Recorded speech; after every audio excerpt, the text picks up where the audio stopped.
Ahojte, moje meno je Kevin Gál a v tomto videu budeme chytať sumce z člna.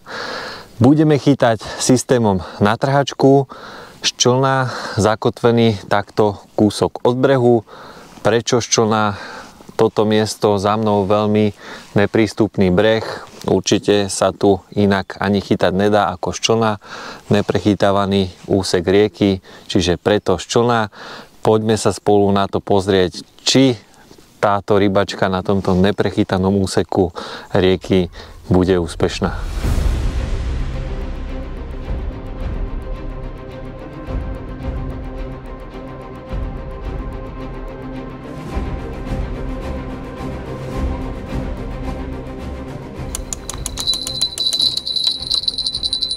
Je tam, priatelia. Je tam.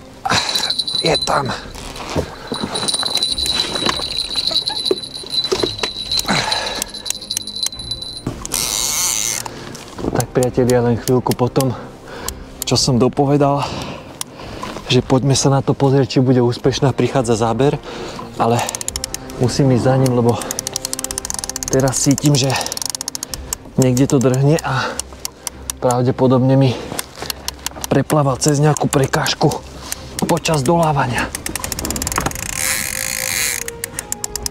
Ideme za ním.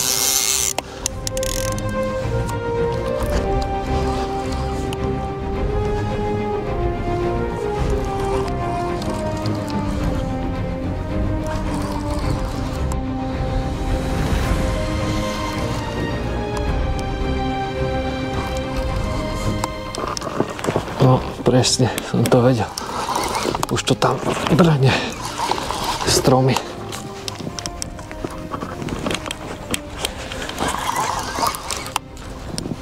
Super, už je vonku z tých stromov.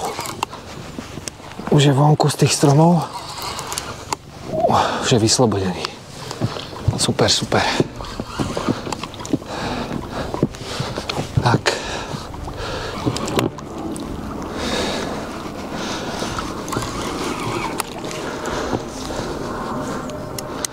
Vyzerá by na peknú rybu.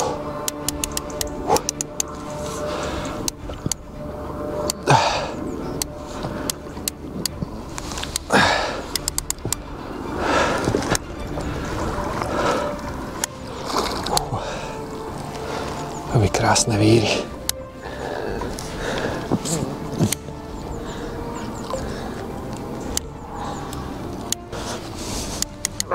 Čo ten prúd vydrží?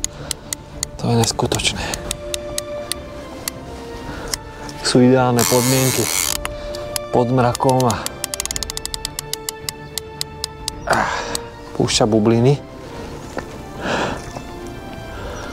Krásna ryba, krásna. A ja mám záber na ďalší prúd.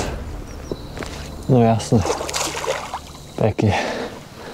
Som tu sám. Neviem, či to tam je počuť, ale tam má záber na ďalší prúd. Krásny. Fú, tak tohto rýchlo vypnem a idem tam, lebo tam mám druhého. Ideálne podmienky. Ideálne miesto. Tak.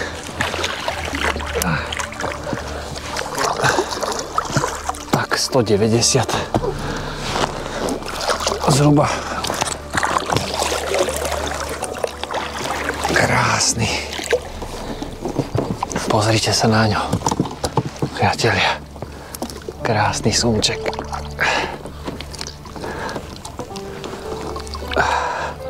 Masívny. S pekne tučným.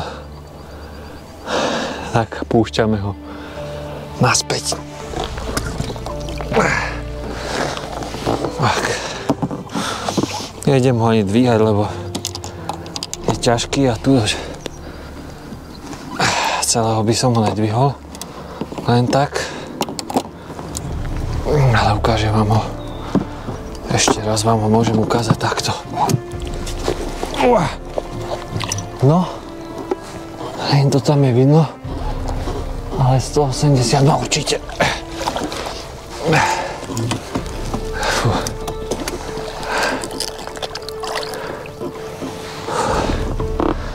No, ideme pozrieť ten druhý prúd, čo tam je chytené. Let's go.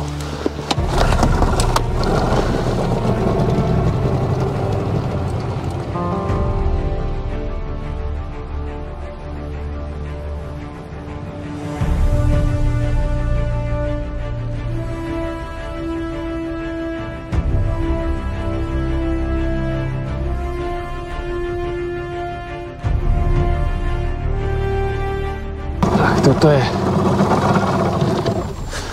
na tomto prúte ďalší záber. Tak priatelia, aj také veci sa dejú.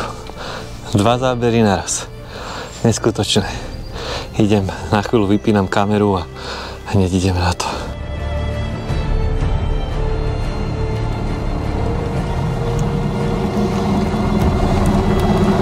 Ryba je v prúde pekne.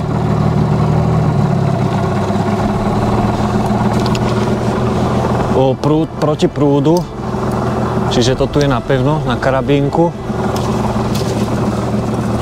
Musím dať dole. Hotovo. Keď chytám proti prúdu, tak chytávam cez karabíny, ale to, tí, čo ma sledujú, tak už to poznajú a vedia.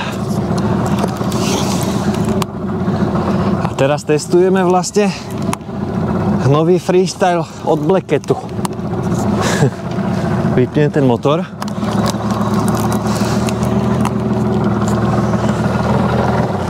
Som zvedavý, čo bude na druhej strane. Zašiel do stredu rieky, ale nevyzerá to byť na veľkú rybu.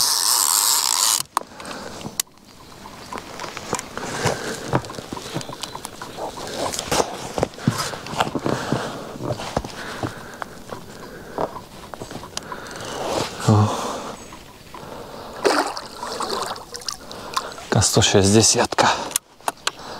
Toho si aj ukážeme celého pekne. Sa schováva pod člnom, ale krásne vypasený. Krásne vypasený. A dokonca je chytený za vrch. Za chrbát. Za chrbát sa mu chytili háčiky. Toto je krásne vidno. Ako za chrbát sa mu chytili háčiky. Pozrite sa, kde to má chytené. 2 háčiky a aj tak sa mu chytili za chrbát. Trojháčiky používam absolútne len vo výnimočných prípadoch. Záleží teda aký štýl lovu, ale vidíte aj 2 jednoháky a chytilo sa mu to za chrbát. Tak ho idem rovno odopnúť a nech pláve ďalej. Je to tam. Keď lovím proti prúdu na trhačku, tak väčšinou to viažem napevno. Prečo napevno? Teraz z toho bol perfektný príklad. A prečo je to vlastne dobré? Tak v prvom rade, keď ťahám proti prúdu a zaberie mi sumec, odtrhne mi trhačku, šnúra mi padá na vodu. Tu nižšie podo mnou sú také stromy, kde tá šnúra keby padla, tak môže do nich zapadnúť, sumec pláva na voľno, nemá žiadny odpor, žiadny kontakt a môže sa buď ten sumec vypnúť alebo dostať niekde do prekážky. Takto, keď je to napevno, na takomto žltom umlenku cez karabínu, tak stále mám kontakt s tou rybou, stále ten prúd, keď aj nie som pri prúte, stále tá ryba je na kontakte. Častokrát môže mať ten sumec, ten háčik v tom kartáči, v tom tvrdom a tam stačí, keď mu to párkrát povolí a mu to vypadne. Takže preto a vlastne cez túto karabínu viem aj proti prúdu dobre došponovať na väčšiu vzdialenosť, keď aj vozím takto pri breh, tak mi to vyhovuje, je to veľmi fajn. Takže to je taká rada alebo tip, ako teraz to bolo krásne vidno, boli súbežne 2 zábery na 2 prúty, sumec krásne ťahal pekne cez cievku a ja som len prišiel, bol odtiahnutý v rieke, šňúra išla na kontakt, nikde sa to nikde nezavadilo, bolo to veľmi veľmi ľahké zdolať. Sumec vlastne čakal v strede rieky, kým prídeme za ním a vyťahneme ho. Sice bol chytený za chrbát, ale bol. Ako doraz ku karabine používam plaváky, tieto od Blacketu vydržia roky, absolútne nerozbitný materiál. Tu vnútri je taká gumová hadička, vložím tam kus drievka alebo tyčinku, pretočím za šnúru, zatiahnem, spravím tam len také očko a teraz vlastne ten plavák mi spraví doraz k tomu umlenku a tým si vlastne nastavujem vodu tým plavákom, alebo teda hĺbku alebo ponor, kde chcem umiestniť tú nástrahu a v akej hĺbke ju chcem prezentovať.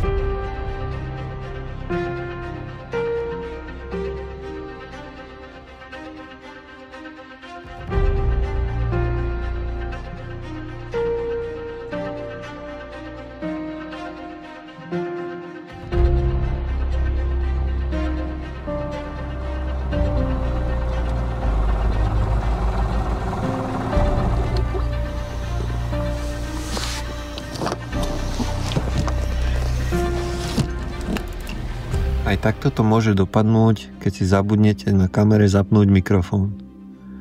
Príbeh tohto sumca bol fakt výnimočný.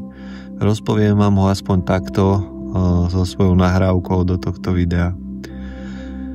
Když zabral tento sumec, tak už od počiatku som tušil, že to bude obrovská ryba, pretože na rozdiel od ostatných sa držal pri dne, silno ťahal, proste bolo cítiť, že je to veľká, silná a ťažká ryba. Ja som už fakt tušil, že na druhej strane bude ozaj král.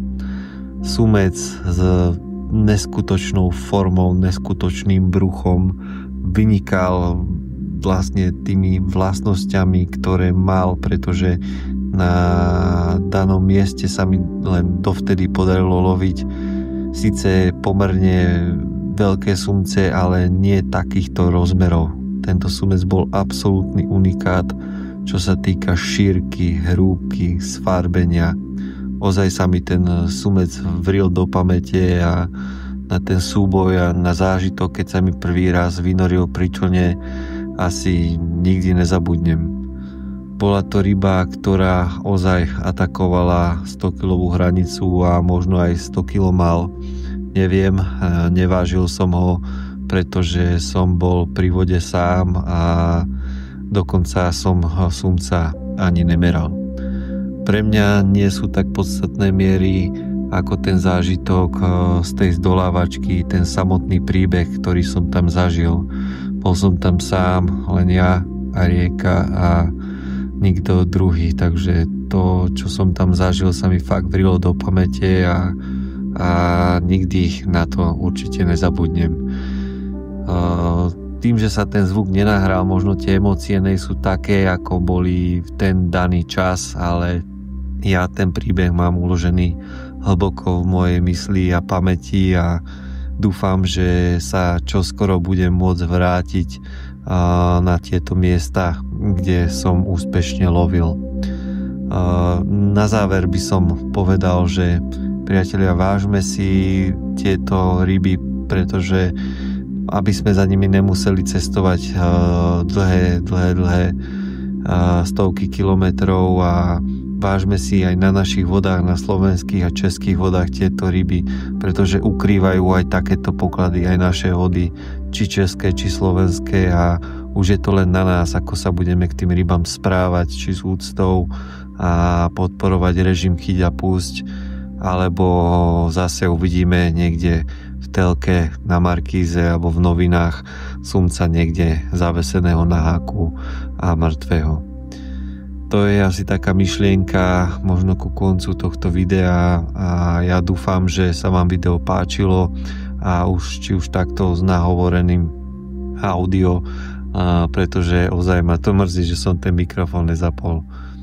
Priatelia, ešte raz ďakujem za zliadnutie, ďakujem za za odber, či už na môjom YouTube kanále, alebo tu na kanále Black Cat Fishing Slovensko, a s priateľským pozdravom.